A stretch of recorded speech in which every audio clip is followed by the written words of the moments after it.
Bonjour, dans cette courte vidéo, je teste un nouveau format pour essayer de faire des vidéos plus facilement et plus rapidement. Je voudrais vous parler des aftes. Les aftes, c'est un gros problème, je trouve, parce que c'est des petits trucs qui sont très gênants. Si vous ne connaissez pas les aftes, c'est juste ces petits boutons qu'on a dans la bouche. Parfois, quand on mange trop de fromage, par exemple, ou de chocolat. Voilà, c'est des choses qui arrivent. Eh bien, c'est tout simplement un symptôme, c'est une manifestation, en fait, de la chaleur endogène selon la médecine chinoise. Et c'est vraiment très important de le noter comme ça et de le voir comme ça parce que avec la médecine occidentale, on va juste traiter le bouton directement en mettant de la crème, en mettant quelque chose directement donc sur l'afte. Alors qu'on a d'autres moyens de les prévenir, si vous en avez souvent, ou de les traiter.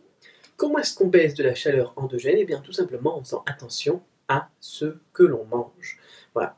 Et donc si vous en avez souvent, ce qu'il faut faire au quotidien, c'est faire attention à ne pas manger trop de choses qui augmentent la chaleur endogène. Par exemple, de l'alcool, du piment, du fromage, des fruits de mer. On a plein de choses, il faut regarder un petit peu tout ce qui est shanhuo, tout ce qui monte un petit peu la chaleur endogène, et on a tout ce qui est xianhuo, ce qui baisse la chaleur endogène.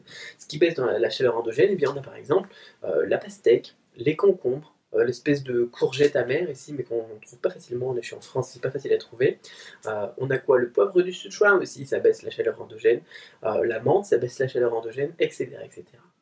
Et ce qui est marrant d'ailleurs, c'est que lorsque vous allez en Chine, et même voir un médecin occidental en Chine, enfin un médecin de médecine occidentale en Chine, eh bien, même si vous donne quelque chose à appliquer directement sur l'aft, ça sera de la poudre de pastèque. Ce sera de la poudre de pastèque ou de la poudre de graines de pastèque, c'est un truc concentré, une espèce de poudre noire qui n'a pas très très bon goût, mais qui est tout simplement donc à base de ça, parce que eh bien, c'est ce qui sera le plus efficace, pas la peine de mettre des produits chimiques. Voilà, donc pour les aftes. Alors je voulais faire une vidéo rapide parce que je sais que c'est un problème que j'avais souvent quand j'étais plus jeune et qui est passé quand je suis arrivé en Chine en fait, donc après mes 19 ans, la première fois que je suis allé en Chine, où je suis passé par la poudre de pastèque. Là je me suis rendu compte que c'était quand même étrange, que la poudre de pastèque ça faisait partir les aftes, et que je me suis ensuite initié, on va dire, à la médecine chinoise. Bon, je suis pas balèze, hein, je connais plus les points vitaux, l'acupuncture, etc., que la pharmacopée, mais tout ce qui est chaleur endogène, donc shanhuo, xianhuo, comment est-ce qu'on va la faire monter ou la faire descendre,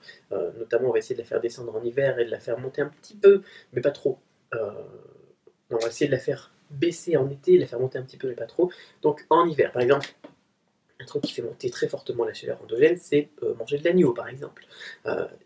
Si vous mangez de l'agneau en été, vous allez être pas bien, tout simplement. Hein. Vous pouvez essayer, si vous voulez tester un petit peu ce que c'est que la chaleur endogène, vous pouvez essayer. Vous pouvez boire de l'alcool, rajouter un petit peu de gruyère, du fromage, des fruits de mer, et puis du piment et tout ça. Vous allez voir, vous n'êtes pas bien. Vous allez commencer à avoir des boutons de chaleur, des aftes et tout ça, et vous allez comprendre ce que c'est, que ça existe, la chaleur endogène. Vous pouvez faire ça en été, ou vous pouvez faire ça en hiver aussi, d'ailleurs, ça permet de se réchauffer. Mais c'est pas super agréable. Et donc c'est comme ça que j'avais découvert ça, moi, lorsque j'étais en Chine. J'avais souvent aussi des boutons de chaleur en été ou des trucs comme ça. Donc si vous avez ce genre de problème, regardez un petit peu ce que c'est. Selon la médecine chinoise, vous allez voir que c'est beaucoup plus intéressant et beaucoup plus facile à traiter qu'avec la médecine occidentale, ce genre de problème. Tout n'est pas bon à traiter ou tout n'est pas mieux, j'ai envie de dire, je ne recommanderais pas tout avec la médecine chinoise, mais on a certaines choses, comme les aftes aujourd'hui, que je vous recommande de traiter avec la médecine chinoise. Voilà. Je voulais faire une petite vidéo rapide. Je l'ai dit que je la ferai d'ailleurs dans le podcast.